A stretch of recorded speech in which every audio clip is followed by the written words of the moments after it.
Məhəmməd Hadinin Türkün nəğməsi əsəri ilə tanış oluruq. Ümumiyyətlə, Məhəmməd Hadi kimdir?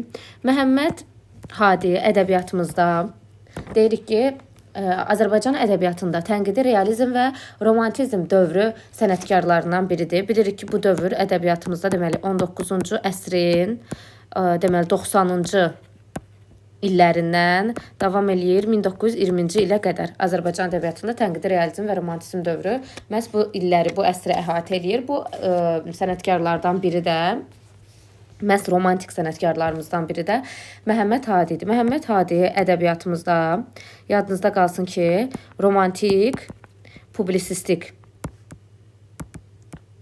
şeirin böyük yaradıcısıdır.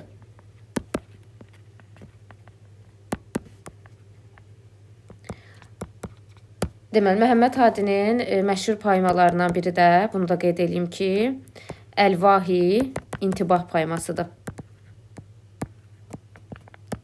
Biz də bugün Məhəmməd Hadinin Türkün nəğməsi şeiri ilə tanış olacağıq. Ümumiyyətlə, bu şeir 1-ci Dünya müharibəsi zamanı, yəni deyirik ki, 1918-ci ildə yazılmışdı. Bunu da qeyd edeyim ki, əvvəlcə biz lüğətlə tanış olsaq daha yaxşı olar, şeiri daha yaxşı qavraya bilməyimiz üçün. Deməli, var şeirimizin içində məfkurə sözü. Məfkurə amal, məqsəd, fikir mənasındadır.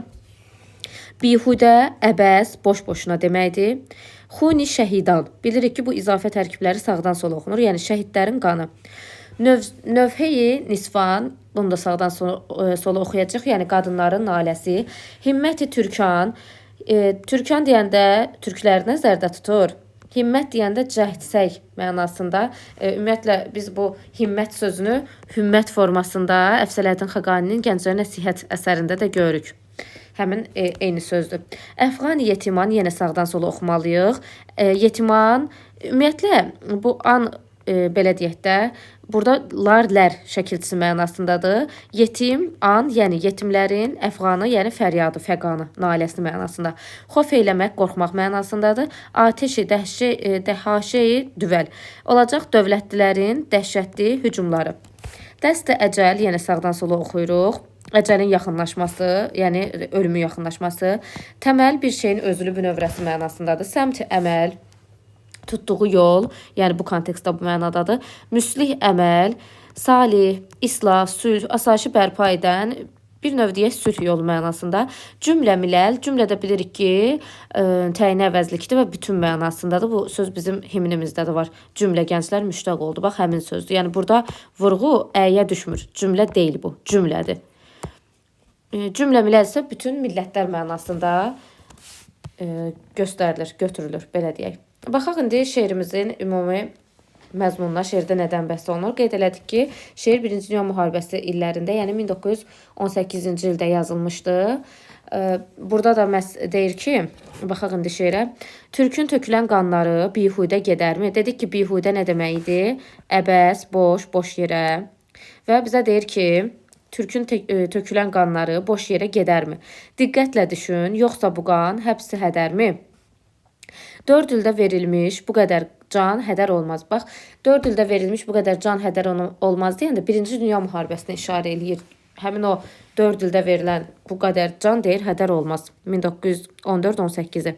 Məfkurə yolunda tökülən qan hədər olmaz. Məfkurə də dedik ki, amal, məqsəd, fikir mənasındadır. Yəni, deyir ki, bu bir məqsəd uğrunda tökülən qanlar hədər olmaz. Qiymətli olan xuni şəhidan hədər olmaz. Xuni şəhidan da dedi ki, şəhidlərin qanıdır. Dul qalmış olan növhəyi nisyan hədər olmaz. Deyir ki, dul qalmış olan qadınların ailəsi də hədər olmaz. Bax, sən sonuna himməti türkan hədər olmaz. Himmət dedikdir cəhddir. Türk isə türklər deməkdir. Deyir ki, bax, sən sonuna türklərin cəhdi də hədər olmaz. Bədbəxt olan əfqan yetiman hədər olmaz. Əfqan yetimdə dedik ki, yetimlərin fəryadı mənasındadır. Türkün tökülən qanları bihudə gedərmi? Diqqətlə düşün, yoxsa bu qan həbsi hədərmi? Bihudə də yenə qeyd edirəm, əbəs, boş mənasındadır. Qan ilə qazandıq zəfəri vermər zəldən. Deməli, zəfəri necə qazanmışıq? Qanla, müharibə ilə, döyüşlə. Və ona görə deyir ki, biz onu əldən vermərik. Xof eyləmədik, ateşi, dəhaşeyi düvəldən. Xof eyləmək dedik ki qorxmaq mənasına gəlir. Deyir ki, biz qorxmadıq atəş dəhşəyi düvəl dövlətlilərin dəhşətli hücumlarından. Deyir ki, bir zərrə belə qorxmayırıq dəsti əcəldən. Deyir, bir zərrə də, yəni bir damcıda, bir qram da qorxmuruq dəsti əcəl, yəni ölümün yaxınlaşmasından. İstərsə cahan çevrili varsın da təməldən. Yəni deyir ki, dünya istəyirsə lap belə deyək də bünövrəsinə dönsün, lap başdan başlasın. Türkün üzü çevrilməyəcək, səmti əməldən, yəni deyir ki, türklərin üzü tutduğu yoldan dönməyəcək, çevrilməyəcək. Deməli, türklər geriyə dönməyəcək müslih əməldən. Türklər də deyir ki, öz salih əməlindən, yəni sülh yolundan geri dönməyəcək. İslah, sülh, salih mənasındadır burada müslih əməl. Yüksək yaşamaq istərkən cümlə miləldən, yəni deyir, türklər hamıdan, bütün millətlərdən yaxşı yaşamaq istəyirsə, onlar öz məqsədlərindən geri dönməyəcəklər. Türkün tökülən qanları bihudə gedərmi? Yenə baxırıq ki, həmin bu ilk misra, burada da ilk beyt, belə deyək də, burada da təkrarlanır. Türkün tökülən qanları ilk beyt yox, daha doğrusu ilk misra. Diqqətlə düşün, yoxsa bu qan həbsi hədərmi? Bu oldu bizim şeirimizin özü. Baxaq indi şeirin təhlilində bizə nə deyəcək? Qeyd elədiyimiz kimi şeir 1-ci Dünya müharibəsi zamanı, yəni 1918-ci ildə yazılıb və şeirin özündə də qeyd elədik ki, 4 ildə verilmiş bu qədər can hədər olmaz, məfkurə yolunda tökülən qan hədər olmaz. Burada bu 4 ildə verilmiş bu qədər can hədər olmaz deyəndə 1-ci Dünya müharibəsinə işarə eləyir. Əsərimiz lirik növdədir, əruz vəznindədir və Həzəc bəhrindədir. Həzəc bəhrində olmasına görə biz onu Leyli və Məcnun poeması ilə, daha sonra müqayisə eləyə bilərik Dəhnamə poeması ilə. Bu əsərlərlə müqayisə eləmək olar, müqayisə şəkildə testə görə bilərsiniz. Şeir artıq sizə də bəllidir ki, milli azadlıq mövzusunda yazılıb. Və ideyası məfkurə. Məfkurə nə demək oldu? Amal, məqsəd, fikir. Yolunda tökülən qanların hədər getməməsidir. Təbii ki, sujet xəttinə malik deyil. Bilirik ki, ümumiyyətlə lirik əsərlər adətən sujet xəttinə malik olmur. Sujet xətti əsasən olmalıdır epik və dramatik əsərlərdə. Amma bu o demək deyil ki, bütün epik əsərlərdə də sujet xətti var. Olmaya da bilər. Məsələn, deyək elə Töhfətül İraqeyn əsəri ədəbiyyatımızda ilk poemada sujet xətti yoxdur. Və yaxud da Nizami Gəncəvinin Silər Xəzinəsi poeması sujet xətti yoxdur. Amma adətən epik və dramatik əsərlərdə sujet xətti olmalıdır. Şeir uğurlu gələcəyə inam hissi yaradır. Türklərin tutduqları yoldan dönməyəcəklərinə güclü inam hissi ifadə edilir. Bunu dəfələrlə yazıçıda vurğulur ki, türklər geriyə dönməyəcək müslih əməldən. Əsərdə 1-ci Dünya müharibəsinin türk xalqlarına gətirdiyi fəlakətlər əksini tapmışdır. Başqa xalqların adı çəkilmir. Məsələn, deyə bilərsiniz ki, türk xalqlarına gətirdiyi hansı fəlakətdən danışır. Elə deyə bilər ki, məsələn, deyir, türkün tökülən qanları bihudə gedərmi? Əgər qan tökülübsə, artıq bu fəlakətdir. Və yaxud da qiymətli olan xuni şəhidan hədər olmaz. Dul qalmış olan nöfey nisyan hədər olmaz. Bax sən sonuna himməti türkan hədər olmaz.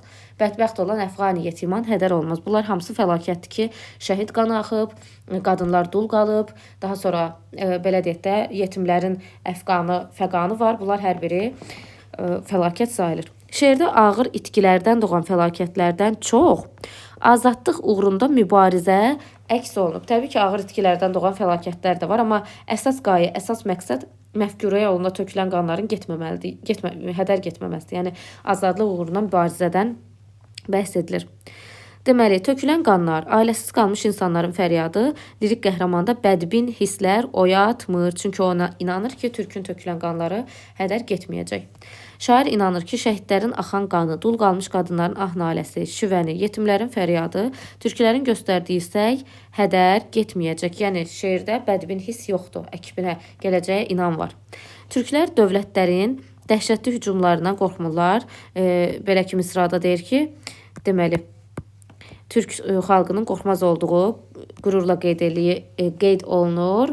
Orada deyir, istərsə cahan çevrili varsın da təməldən, türkün üzü çevrilməyəcək, səmti əməldən, həm də yuxarı misralarda deyir ki, qan ilə qazandıq zəfəri verməz əldən, xof eyləmədik atəşi dəhşəyi düvəldən. Türklər qan ilə qazandıqları zəfəri əldən verməyəcəklər, qeyd elədiyimiz kimi. Bütün xalqlardan üstün yaşamaq istəyərkən heç zaman insanları sülhə və sayışa çağıran, doğru sayılan əməldən geri dönməyəcəklər. Yəni, burada da türklərin sülhpərvər olduğu göstərilir. Çünki orada da deyir ki, türklər geriyə dönməyəcək müslih əməldən. Şeirdə lirik qəhrəman təbii ki, vətənpərvər şəxsiyyətdir. Tökülən qanların hədər getməyəcəyinə inanır. Burada da belə deyək də, artıq bir inam hissi var. Türklərin mübarizə yolundan dönməyəcəkləri bildirilir. Deyir, türklər geriyə dönməyəcək müslih əməldən. Qələbə əzmi onun güclü xarakterə malik olduğunu göstərir. Yəni, lirik qəhrəman qələbə əzmi ilə alışıb yanır. Müəllifin adı çəkilmir. Özünə müraciət yoxdur. Bütün bəndlərdə misraların sayı eynidir, fikri yanlışdır. Nəyə görə? Çünki əruz vəznində. Əruz vəznində misraların sayı, belə deyək də, hecaların sayı, bunların eyni olması vacib şərt deyil. Çünki uzun və qısa hecaların mütənasibliyi prinsipində əruz vəzni yaranır. Şeirdə ahəngdarlıq yaratmaq üçün bədii təsvir və ifadə vasitələrindən, xüsusilə də bədii suallardan məharətlə istifadə